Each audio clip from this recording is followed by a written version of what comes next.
quick little update on the radio install video I did where I screwed up the grill up on top here. Just an easier way to remove this trim. Thank you to whoever commented on that, but just get your trim tool, pop it underneath. It just pops right out. Same thing on the other side.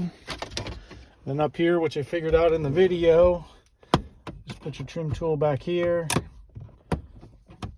That'll pop up.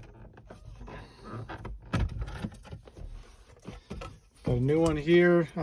Just got it from the junkyard. She actually threw it in for free because I got a bunch of other stuff.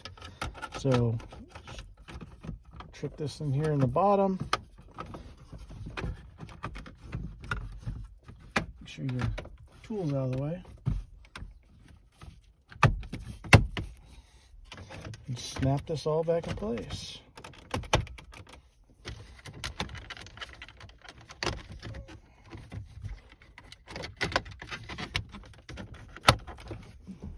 And there we go.